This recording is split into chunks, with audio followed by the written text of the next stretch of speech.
Hey everybody, Shane Presley here, Rock Paper Podcast. Thank you for checking out another brand new episode. Today's features singer-songwriter Presley Tennant. I had a lot of fun talking to her on Zoom the other day, talking about her brand new EP, 600 Miles, that is available everywhere you get your digital music at right now. And hope you enjoy it. I do want to remind you, as always, Rock Paper Podcast is brought to you by Friendship Brewing Company in Wentzville, Missouri, serving up all your craft beer needs. Over 25 rotating taps and all kinds of delicious food. You can come out and get you some burgers and nachos and flatbread pizzas. Check out their Sidewinder fries. Those are always a hit. And, all kinds of weekly specials. And you can find those if you follow along on your Facebook and Instagram, and visit friendshipbrewingcompany.com for a full menu and for the beer and food. And you can get some great live music.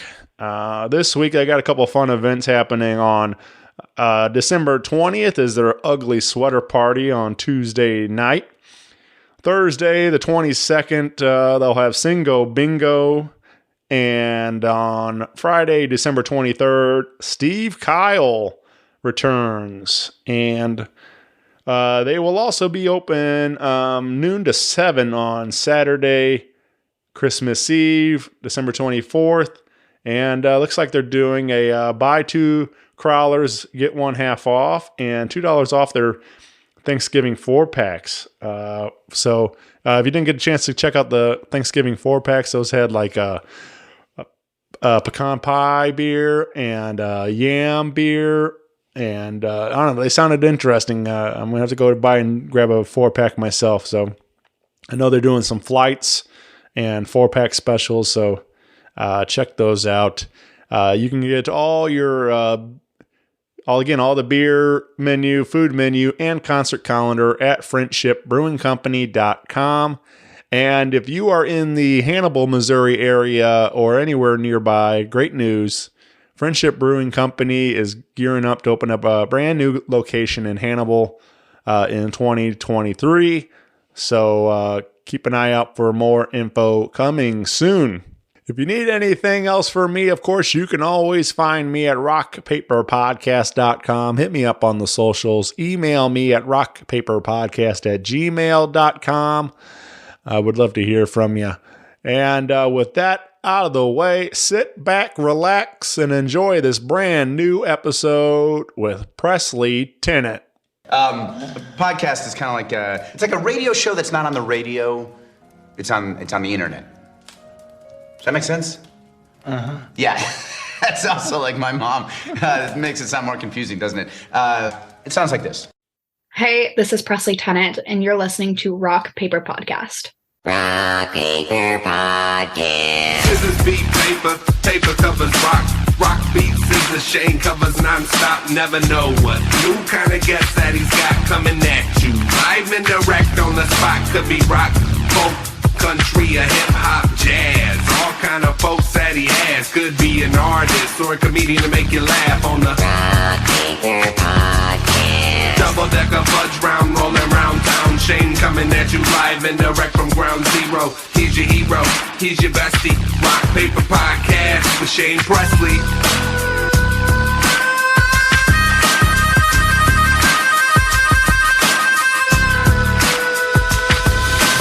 Rock Paper Podcast. Hey, everybody. Shane Presley here, Rock Paper Podcast, coming to you from St. Louis, Missouri. Hanging out today via Zoom with Presley Tennant. Welcome to the show. Hi, thank you so much for having me. Yeah, absolutely. This is very exciting. We just met a couple minutes ago, and but I'm excited to get to know more about you and your music and share some of your story. I guess we were just laughing because we have a name in common, so we were kind of talking about that, and I told you I'd save a story for the air, and there's you were saying that there's not you only met a couple of Presleys. Yes. And I was telling you about a little bit about my family. So we were a little west of St. Louis, and the funny part about it all, though, is like there's a a small group of us here in our immediate family, and then there's another. So there's a Quick Trip here in the gas station, and I'll go in. I have something. I use my ID or my credit card or whatever it was. They saw my name and they started laughing, and because there's also another Shane Presley that worked for them. So, and he lives like, 10 minutes or something from me, and I've never met him, and I'm just like, what are the odds of that? There's two Shane Presleys right here in, this area, and the same thing happened for my mother when she's Debbie Presley, and she was there was another. She used to get mistaken for this other Debbie Presley all the time. So, What a small world. yeah. So you haven't even met a whole lot of Presleys, and I've got one by the same name. That's You got yourself a doppelganger. yeah, right. Right next to you. And so then I kind of forgot about it. I haven't really, still haven't met him, and still like haven't heard a whole lot about him in a while. But so I guess so my wife worked for the police department, and I guess his name came up on the scanner for being pulled over, and they were like, "Hey, is your husband driving some car?"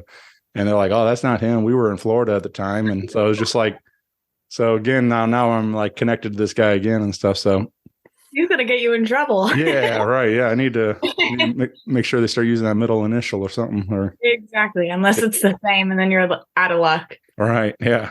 He's gonna have to change his name. Yeah. So, but yeah, I don't. We're just kind of a small world stuff. It's just kind of weird that growing up, I was, even Shane was pretty uncommon. Yeah. And then having Presley was also pretty uncommon. So then to meet another Shane Presley was very strange for me. So, but yeah, did you? So is your name from Elvis, or is it was there another Presley influence? I wish that I was named after Elvis. That would be a lot cooler of a story. But my parents, like when they found out they were having me, they didn't know if it was going to be a boy or a girl. And so they liked the name Preston for a boy. And then they found out I was a girl. And so they're like, hey, like what can we do? And they were like, Presley, that's kind of cool. But so that's how I got the name Presley. But it would have been a lot cooler of a story if I was named after Elvis, and like now I do music. So like it would make a lot more sense. But no, it unfortunately not named after Elvis. I think I might change the story after this. Yeah. Well, that's that would be quite wild that you were destined to be in music after that. But I mean, it's a coincidence. Yeah. And I'm gonna say it's like a heavy coincidence where it was meant to happen. Yeah, sure. Yeah. Well, tell me about you. Where are you currently located at? Where do you call home? So I currently live in Norco, California. It's a small little town in Southern California, and like known for our horse property and all the horses here. And so I was born and raised here my entire life. I don't know anything else, and I'm so glad I don't. I love everyone here. I feel like it's just kind of like with California, we get a little bit of everything. We get like the beach, the mountains, the desert, the city. But it's like I'm in like that little area where you're kind of just outside of it all, but you're so close to everything. Yeah, it's really nice, and everyone here is so incredible. It's like everyone knows everyone type of thing. Oh yeah. So, but I love it out here. I do go back and forth between here and Nashville quite often. It's been a little bit, but hoping to kind of make the move out there soon, but not planning on it. I'm just seeing where life takes me, and if it calls me out there, then I'll be out there. But in the meantime, I'll be out in California. Yeah, very cool. Yeah, I've made the run down there a few different times. I was actually just spending some time down that way in like Knoxville area for a weekend with a bachelor party, playing around on like this ATV park, but it's pretty country down there too, the Smoky Mountains and everything. And but the city itself, Nashville's a lot of fun. It's always a good time down there too. So I gotta go check out that ATV park down in Knoxville. That sounds pretty cool. yeah, it's I don't know, it's like it's just ridiculous. It's like 72,000 acres and like over 300 miles of trails, and it's just massive. Oh my God. It's not quite Knoxville. It's Oliver Springs, I think, is the town. But yeah, super cool place, and we had a lot of fun just running around on side by sides all over the mountains. How cool. I was like, see, the thing is, out here we don't have a lot of like the woodsy, like where you can actually go on trail riding unless like you're on a dirt bike. But we got sand dunes out here, so every winter and fall we are always out there. I think I was out there last week. So riding the quads or ATVs, and then with the Can-Ams and things like that. It's like my favorite. Yeah, I was like my first like real experience with the side by sides like that. I grew up on dirt bikes and mini bikes and stuff, but I was really impressed like how they performed. Like we didn't get stuck, and all weekend we were all kinds of rocks and water and mud, and it rained all day Friday when we were there, so it was nice and muddy out there. Oh my gosh, how fun. Yeah. So yeah, we had a real good time. Just and they have like cabins there we stayed in and stuff. So it was a good trip. That sounds like a good time. Well, excuse me, I'm still all right. I think hopefully that'll be better. So what about music? Is when did you feel like that calling to start pursuing music? Did your family help influence that early, or did you something you find on your own? So growing up, I thought I was going to be playing soccer for my entire life. My whole family played. My dad was my soccer coach. I mean, he still plays time to time. My brothers still play. And so that was kind of like the trajectory that I thought my life was going to be on. But I got to a point where I also really loved singing. And it was more just for fun. I didn't think anything of it. I was like, oh yeah, like I love karaoke and things like that. We go to Taco Tuesday and I'd sing a Pat Benatar song at like 7 years old. And then, I don't know, I just kind of fell in love with singing, and like, cause I was a very shy kid, but once I was like kind of singing on stage, all that like shyness really went away. And then, I started taking vocal lessons when I was about 7. I told my mom, I was like, hey, I want to take vocal lessons. And so I found the lady and I called her and I was like, hey, I want to take vocal lessons. Call my mom back. And then she called my mom back and she was like, do you know your daughter's doing this, calling random strangers on the internet? And she was like, probably. It doesn't make any sense. All right. And so I started taking vocal lessons from there, and I was doing little competitions near my hometown. Just like all ages from like 7 to like 18 and things like that. But I did that from 10 to, I would say like 7 to 10. And then I was introduced to a girl group called the 5 LPs, or the 5 Little Princesses. And so we were a Christian-based pop girl group. And so we were like bright pink tutus, all bedazzled. You got all the rhinestones going on, full of sass. All these girls were professional dancers, and I could not dance a lick. I could keep in time, but it was not going to be good. But that was like my first real introduction into the music industry, and I fell in love with it. I loved going to rehearsals and performing and writing and recording. It was all just so fascinating to me that people get to do what they love as like their job. And so I continued on that, and I was in the group from 10 to, I want to say 12 or 13. And we got to meet so many incredible people, as well as perform for like the Jacksons and Kelly Rowland.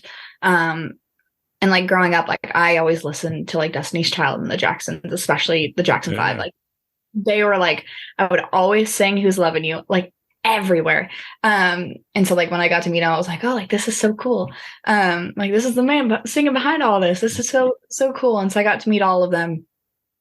But after the group kind of ended, I continued on the solo route, and I was doing pop music still at that time because that's what I knew. And I didn't know anything different. And so I continued on with that. And I learned so much during that time. I worked with so many incredible people, and every person that was like on my journey along the way throughout the years has just taught me so much. And so I was about 16 when I kind of got to the point where I felt like I was writing music that just didn't feel like it was me. I felt like I was trying to be something that I wasn't, and that I was like trying to grow up faster or trying to, like, I don't know, just like be cooler than what I was, because I was like not the cool kid. I was like, I don't have many friends and I'm okay with that. I got my two really close ones and that's all I need. I didn't care to like go out and like go to like the whole party thing. I was like, that literally sounds so boring. Like I'd rather be at home, snuggled in bed, like watching a movie, that type of thing. And everyone's like, oh, like, do you want to go out and do something? I'm like, no, I'm good. Like, go ahead. I was like, text me to go. And so I felt like I was just trying to be something that I wasn't. And it was like this inner battle of figuring out who I was. And so I went back to high school because I was homeschooled from 6th through 8th grade. When I went back to high school, I was in performing arts school. And so I did a lot of soul searching during that time, as well as during when I was on season 16 of The Voice. And all throughout that experience, I just learned so much about myself, aside from music as well, just like who I am as a person and what I wanted to say and how I wanted my music to be. And so I kind of had like this realization moment, like, hey, like if I'm going to be doing this, I need to do it the way that I want to do it. Or that's true to me, so I don't have to pretend to be something. And so I went into country music. I kind of found my roots again. And everything has like never felt more right.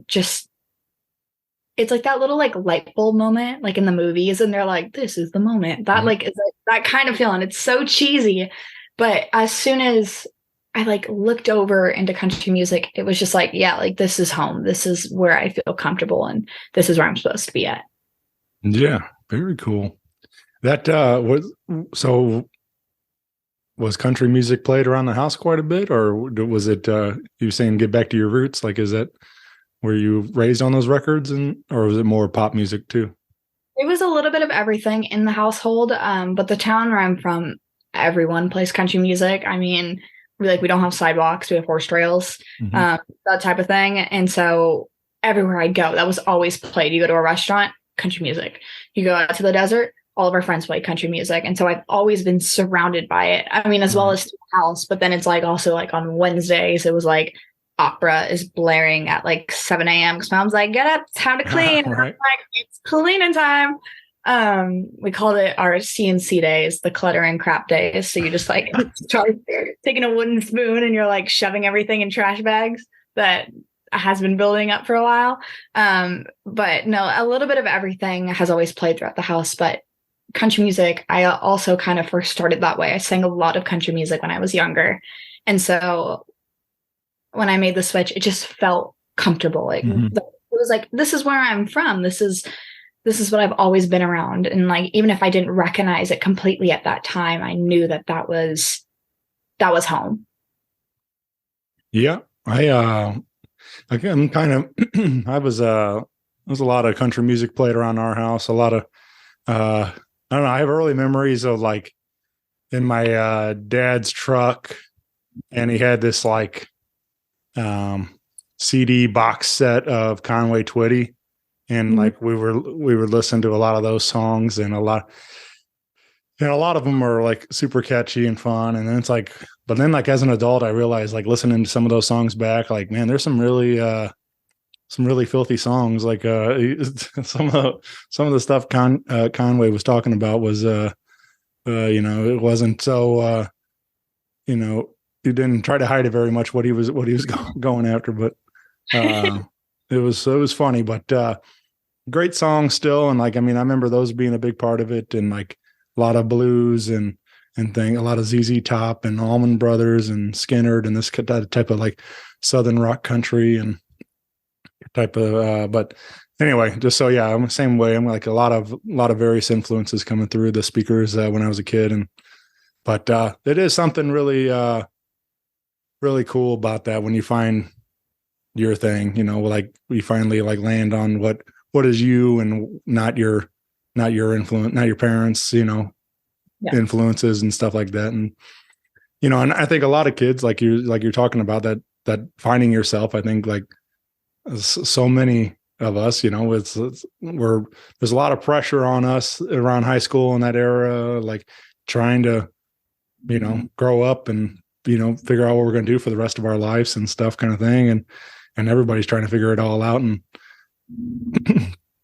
I don't know. I'm 37 now, and I still don't know if I figured it out yet. But I'm having fun. So that's all that matters. As long as you're having fun through the journey, I feel like you could be anywhere in the world. You could be doing anything, but as long as you're living in the moment and you're just happy and having fun while you're doing it, sure. That's all that matters. Yep. But yeah, still trying to figure out what I want to do when I grow up. But we'll get there one of these days. But, yeah. So you now have you've been doing the country music for a while. You've got some music out there already, but you are gearing up to release a brand new EP on November 30th. And let's talk about this. This is very exciting to have some brand new music coming out. I am so excited for this EP to drop. It is my very first EP, so I've been sitting on this music for a while, and I'm like, I gotta get this out there. Like, I love these, like this whole collection of songs. There's 6 songs on there. The EP is titled 600 Miles. And so the kind of inspiration behind that, it is one of the song titles that is from the EP, but in a different way for the meaning of the name. And so 600 miles to me is like, I look back at where I came from and like the journey that I've been on, and that it just feels so long, but everything has been so worth it leading up to this point, because it feels like I've just been on this long, long journey, and every little thing along the way has led me to where I am. It feels like 600 miles, but honestly, it feels more like like it's been a while. Of how I've been feeling this, and I'm so excited for these songs to come out. So there's 6 songs on there. There's the title track, 600 Miles. There's How Many Kisses, Mess With My Man, Love's Gonna Win, Pray for Peace, and God Forbid We Pray. And each one of those songs, I feel like over the past couple of years, it has just been, I've been through these feelings over and over again and figuring out exactly what I want to say. And there are certain songs that I absolutely love on this. I love all of them equally, but there are certain songs in this moment of time where I can really resonate. And I feel like a lot of people can do that with certain songs that are on there. And it could be different from what I'm feeling right now. 600 Miles talks all about kind of like the relationship of like being in a long distance relationship, and like knowing like, hey, like, does love have a distance? Does it, like, do you still feel the same way even though we're so many miles apart? Is this like, are we putting in the effort? Like, what are all these questions that you might be thinking during those times? I feel like kind of just encapsulates the whole idea of 600 Miles, the song.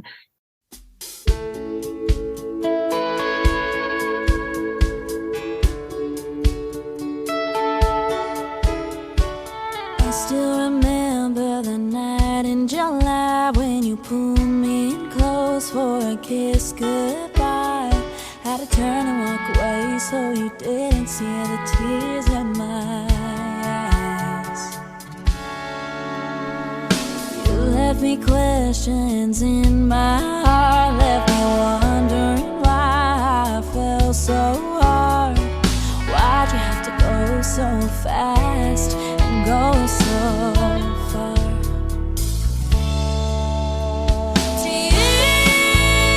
Still think about me, wonder about that space between us. Did I put the brakes on what could have been? Do you question what we should have been? Is it all the time or every now and then?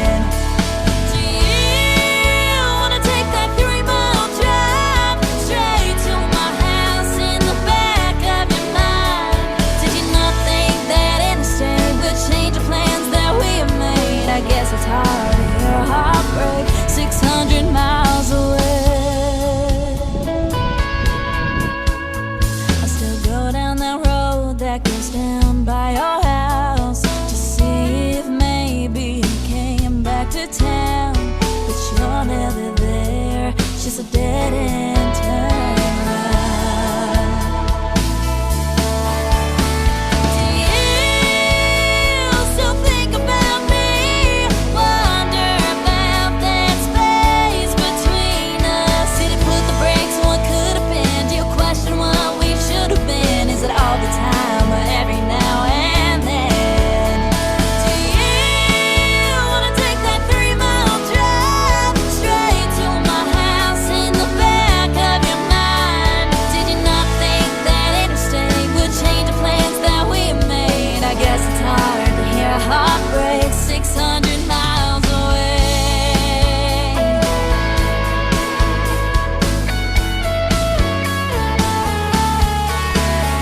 You left me in that reveal that summer, and now the tears they've all dried up, but I still wonder, do you still think about me? Wondering about that space between us. It put the brakes on what could have been. Do you question what we should have been? Is it all the time or every now and then? Do you wanna take that 3-mile drive straight to my house in the back of your mind? Did you not think that interstate would change the plans that we had made? I guess it's hard to hear a heart break 600 miles away.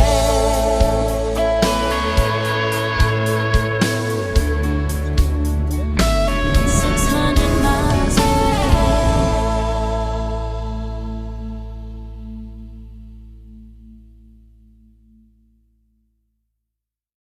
How Many Kisses kind of goes over the feeling of like the butterflies, and it's kind of funny actually. I'm going to give a little side note.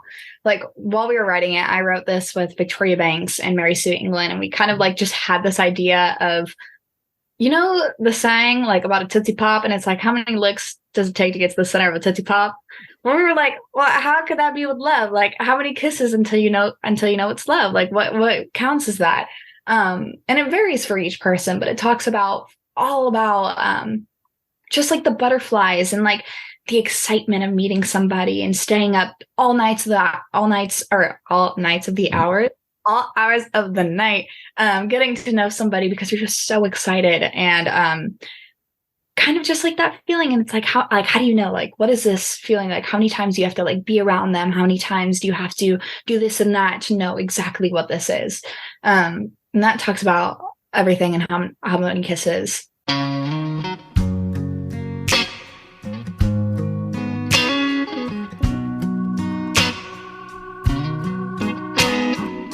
Say goodbye and I leave your driveway, but halfway home I turn around just to hear you say my name, 'cause it makes the most beautiful sound when you touch me and I can't breathe.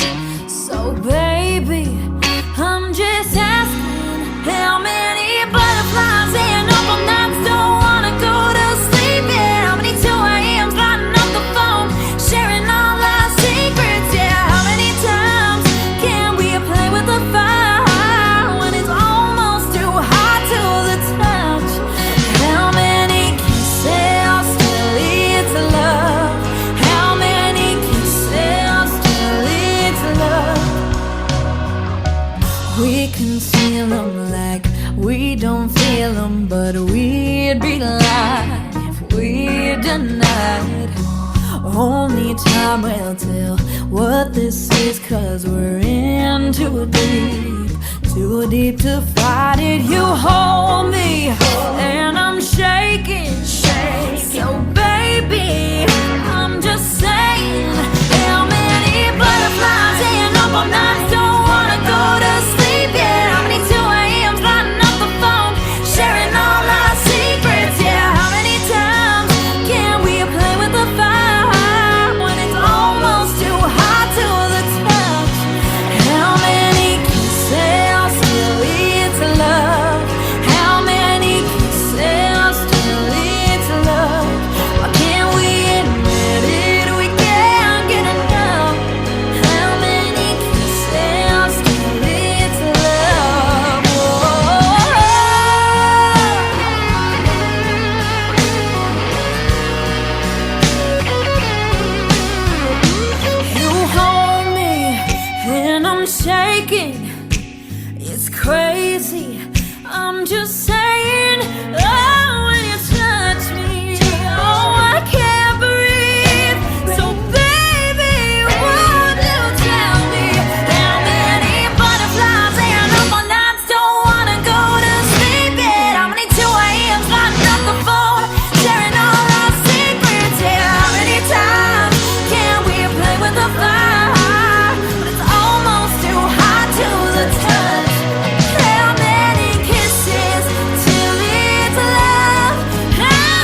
And then there's like Mess with My Man, and Mess with My Man is like the girl, you better back up. This is mine. I get it. He's a fine one, but you battle off. This is my man, not yours.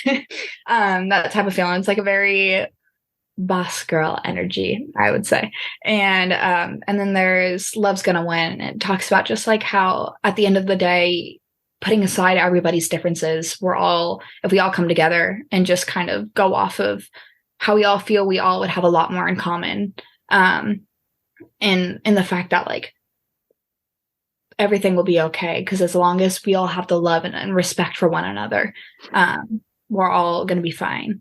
And then there's Pray for Peace, and that Harrison Sheckler had reached out to me through Instagram, and he had this idea of a song, and with everything going on in the world with like even like the Uvalde shootings and things like that, just about losing somebody and wanting to keep their memory alive, because that is a scary thing when you lose someone and you kind of go through these feelings, and you never want to get to a point where you can't remember certain things about them, because what keeps them alive is their memory and talking about them. And so it's kind of like the whole idea for Pray for Peace is just kind of to really honor those who have passed away and keep their memories alive and honor them in a certain way that sheds light on exactly what happened and who they were as a person, as well as like all the memories that you shared with them. And then there is God Forbid We Pray. And I feel like God Forbid We Pray is one of those songs where it's kind of similar in the sense of Pray for Peace, but a little different in the fact that I am a very avid believer in God and everything, and that a lot of people can stray away from him in the darkest moments of their life.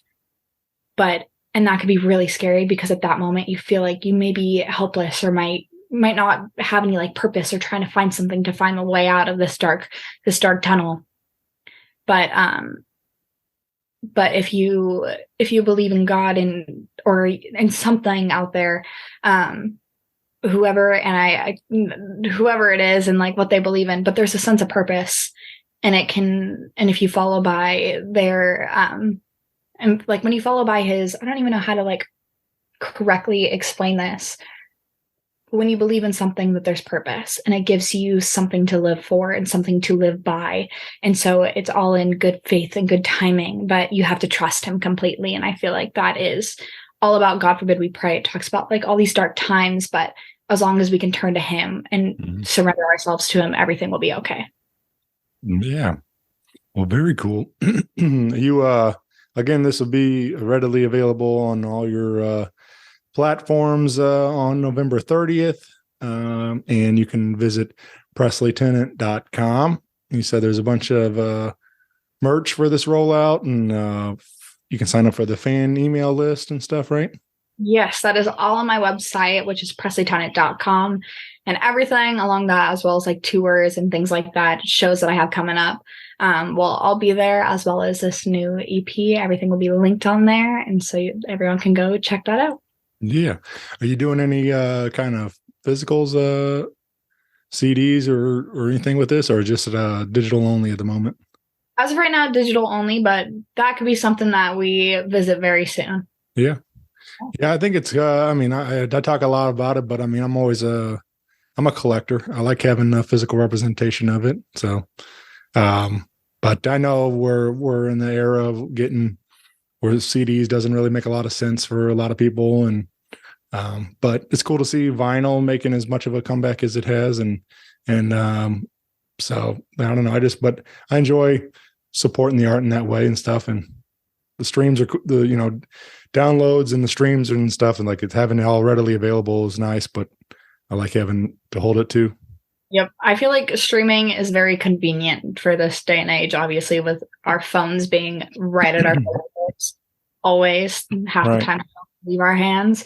But I don't know, there's something about having like a physical copy and just like actually seeing it and holding it in your hand is something different. Like my little sister, if you saw her room, everything there is just, her entire wall is full of vinyl records. Oh, yeah. I wish I could do. I don't have a record player, so I was like, I'd feel really weird having an entire wall and like not being able to play any of them. But she's blasting them always. No, and it's really cool to see like the younger generations that are getting into it. And I'm like, this is so cool. Yeah, for sure. Yeah. Speaking of all that, geez, excuse me. What do you remember your first CD or vinyl I album? do. It was Taylor Swift's. I don't remember what the album name was called, but it was like her blue and she had like the curly hair. It was like when Picture to Burn. I think it was that same Yeah. one. Our song was on there. All Tim right. and all that kind of stuff. All those songs are on there. I would play that religiously. Hell yeah. Religiously. I loved Taylor Swift. Still do. But there's something about her old music where I'm like, yes, like 6-year-old me was like, yeah, I hate that stupid old pickup truck. And I'm like, what is a pickup truck, Dad? He's like, Presley, there's one outside. And I'm like, yeah, burn it. Like that type of thing. Yeah, that was my first one. Yeah. That's very cool.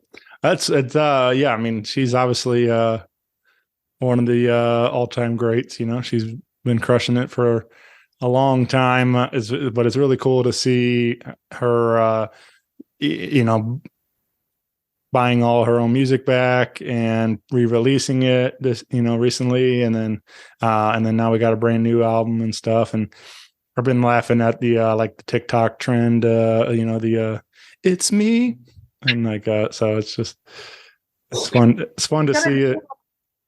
What's that? I was gonna do one of those TikTok trends, but I was like, I feel like this isn't good enough. Like, it doesn't make any sense when I try to put it out there. Everyone else's are like funny, and mine's like not. And I'm like, this isn't. I can't post that. Like that, I'll look just like dumb. I like a bunch of. I would be like way down. I like a bunch of them with like the dogs and stuff. You know, like they're always like. So those are always funny. But yeah, it's that's a great introduction and, you know, first album and stuff to buy and things. So you ever get to meet her yet, or? I have not, but No? that would be like a dream come true. She is a lyrical genius. I would love to be like in her mind one day, just one day. I mean, I would love to be in there more, but just like to know like her thought process behind everything. Yeah. Because like even like the little Easter eggs that like she drops from talking about like previous songs that she's released and how they're like integrated into what's coming out, and like all of like the Swifties, they are also geniuses for figuring it out. Because I'm like, how did you find this? Like I'm looking at this and I'm watching it and I'm like, it's just like a normal video. And they're like, no, this is what this means. She touched her hair like 4 times. So that means she's talking about track 4 on this album. And I'm like, All right. like, they should be detectives. Yeah.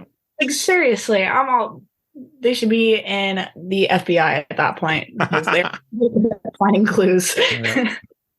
Yeah. It is strange how much those people obsess and can spot all these little things and I don't know. I think there's, you know, maybe there's some truth to some of that stuff. I think some people, you know, I'm just speaking generally, like people, you know, especially with songwriting, you know, people will apply their own stories to songs. Sometimes maybe, you know, it's not exactly what the songwriter intended the lyrics to mean or something, but they can apply it to, oh, it means this, or, you know, or something. They, you know, they come up with their own story to go with it. And sometimes it's better. Sometimes it's, you know, not always again, it's not truthful, but so I feel like there's a lot of that. Like there's open interpretation to some of Taylor's stuff. And she probably just enjoys getting people worked up about some of that stuff, you know?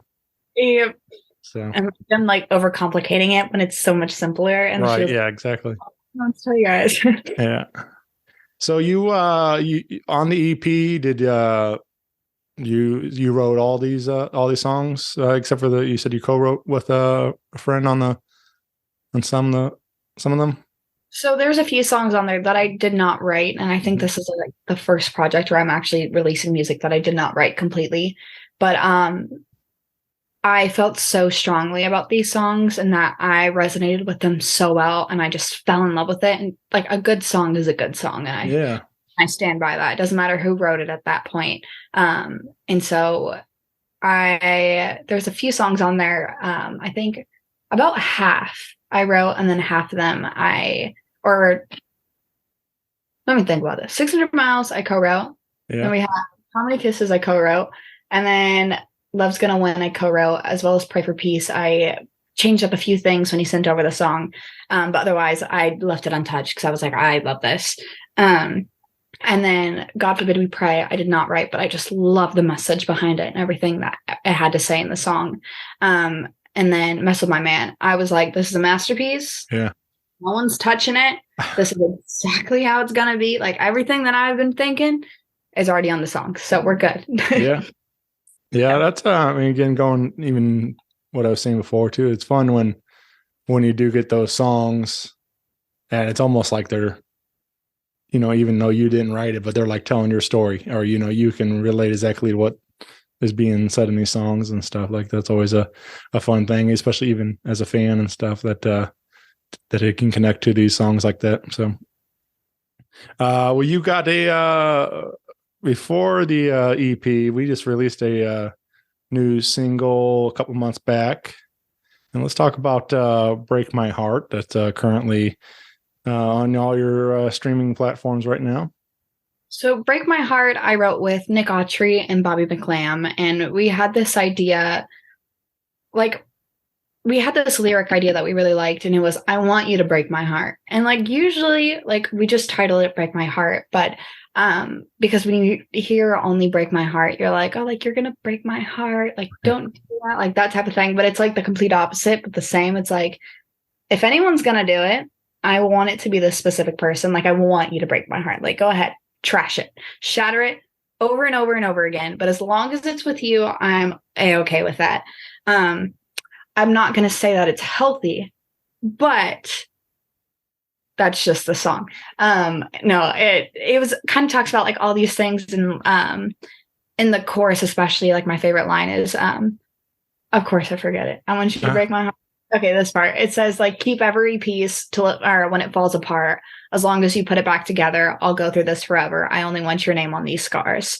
Like I feel like that the entire chorus just kind of like encapsulates the whole song, and it's like you have me like wrapped around your finger at this point. Like I'm giving you everything, and even if you only give me a little bit of it, like I'll take what I can get because I'm okay with it.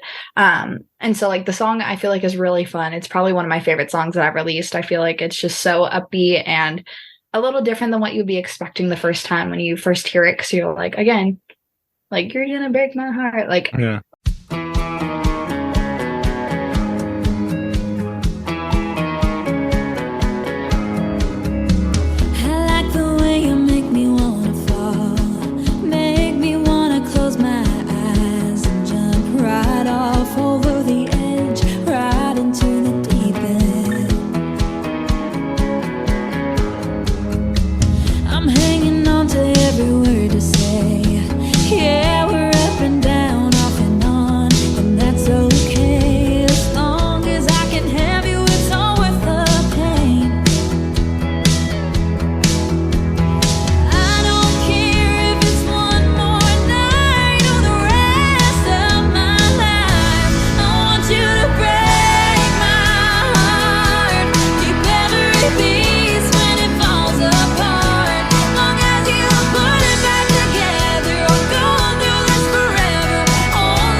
And so, but I'm just really happy that song was out. It was a really fun one to write and record, and sitting in the studio while it was being tracked. It's just like one of the most incredible things to watch if you've ever seen that.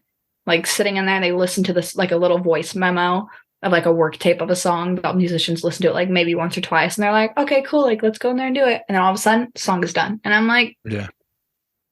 magician. Like magic. Yeah. Magic. Yeah. I'm like, you guys just transformed something in front of my eyes, and like it was done in like 10 minutes max. I'm like, you guys are incredible. Yeah. I'm not, I don't play. I'm never been, musically inclined really. I'm just a huge fan. And, yeah, it blows my mind to see the way that people are able to communicate like that. And like, just to immediately pick up on something and run with it like that, and just make some beautiful piece of work like that. It's really crazy to see sometimes like that. But like I said, they are magicians. Seriously. Yeah.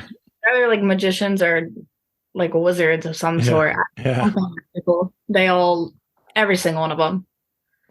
Well, I went through a bunch of your songs, just trying to get to know a little bit more about you. And I really enjoyed Break My Heart. I enjoyed, Something in Orange. And Gamble on You was fun. Like all the different references to cards and everything else that are in there. Which was as a fan of songwriting, it was fun to see how many different references you could put in there and stuff. So thank you so much, because I was struggling writing that song. I have never played any. I'm only 20. I can't gamble. Yeah. All right. I was like sitting there. I was like, Mom, what are like gambling references? Like, what do people do when I know there's like slot machines. I was like, I know there's like, I think it's Texas Hold'em, blackjack. I was like, there's a king and queen. Yeah. Maybe that's chess. I don't know. I was like sitting there and I was like, can you help me out a little bit? Like, do you know any of this? But no, the whole vision, it was kind of funny on that one, because I was sitting in a hotel room and I was going into track like 2 days later, and I just wasn't in love with one of the songs that I had already wrote. And so I was like turning on the TV channels, and I was like, okay, like I'm going to mess around and see if I can write something better that I like. And so I came across the poker channel and I was like, okay, cool, whatever, leave it there. Didn't think anything of it. And then in this guy that I really liked at that time, and I was like, oh my God, I looked at the TV. I like looked at my phone, like the TV again, my phone. I was like, this is a gamble. I'm taking a gamble right now. Like, I have no idea how he's feeling. And so it was like a risk that I was willing to take. Like, I'm giving you my all, but I don't know how this is going to go. I'm going all in, going to try to win big, or I could lose it all, heart shattered on the floor. That like stomped on it a few times, like that type of thing. But I wrote the song and I really liked it. I sent it to my producer at that time, and he really liked it. And so I went to the studio the next day, and the whole song was finished. And I was like, I love this. This is like one of my favorite songs now.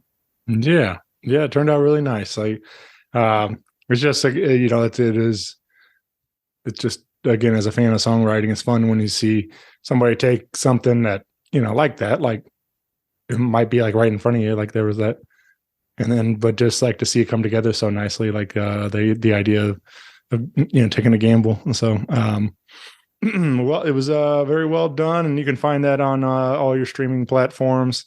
And again, visit PresleyTennant.com for more info on the new EP, and sign up for the emailing list, and find some tour dates and all kinds of fun stuff there. I had a couple of questions I want to get your take on. And so what about, say we have a Presley Tennant like action figure, or Barbie, or however you want to market it. What would you say would be like 3 accessories to go with your figure? Oh, I mean, obviously the first one has to be a microphone. Yeah, I feel like that's a given. Do you have like a certain color microphone, or just a standard? I mean, if it could be like rhinestoned, that would be great. I do not have one. Oh, yeah. if it could be rhinestone, That would be ideal. I do not have a rhinestone one, but that I would love. I would probably have to say maybe like I don't know. I'm like trying to make this like fun because otherwise it's just like a guitar. Yeah. Probably a guitar, and then like a really good pair of boots, like a really cute pair, like fringe. Again, probably rhinestoned. Right. I love all things shiny for the most part. Like if it's like rhinestone, Yeah. that's a deal. Like we're done. We're done. We're done. Woo. Yeah. Yeah. So I would say boots, microphone, and a guitar. Yeah. I'm sure there's some great places in California too, but that was one thing I noticed that we went to a couple of different. My wife was when last time we went down to Nashville, she was like wanting a nice pair of cowboy boots, and she started looking around. Like there's just tons of them, tons of great stores, and There's like one pair of boots or one store that I would love to buy them from, but they are so expensive. yeah, right, A house payment in their own. yeah, Like Luke Casey's, beautiful, beautiful, but they are pricey. And I was Yeah. like, that's a later in life investment. A lot more things that I probably should pay first. sure. Yeah. But Maybe one day we'll get in like some endorsement deals or something. And hey, that would be cool. So if Luke Yeah. Casey's watching this, right, I'm your Shout- girl. shout out. Yeah. All right. What about a dream duet or collaboration? I mean, I know we talked a lot about Taylor and stuff. Is there a certain somebody you'd love to work with? There would probably there's a lot of people. Yeah, for sure. I'll give you like top 5. All right.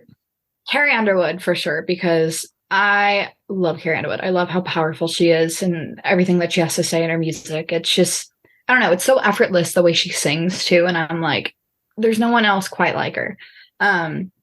Miranda Lambert, because she's got all the sass, all the grit, like I don't know, boss girl energy again.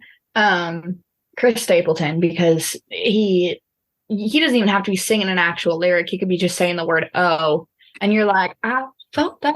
Like, sing it. Yeah. I have a feeling. And he's just insane with his vocals.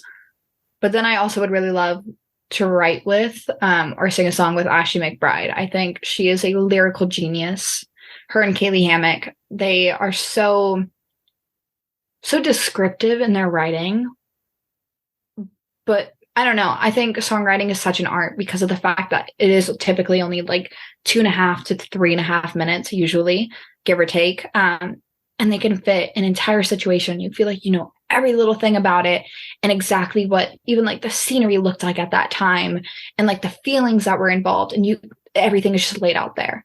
As well as it being just so cohesive and so, I don't know, like so strategic. Every little thing that they say in their writing, I think is just insane and is genius. Mm-hmm. And so I would love to collaborate with them. Yeah. I've been a huge Stapleton fan for a long time. I don't know. I love his music, and I got to see him live, like right around like when Traveler came out, and he was on that tour, and it was like in a small club of like 400 people.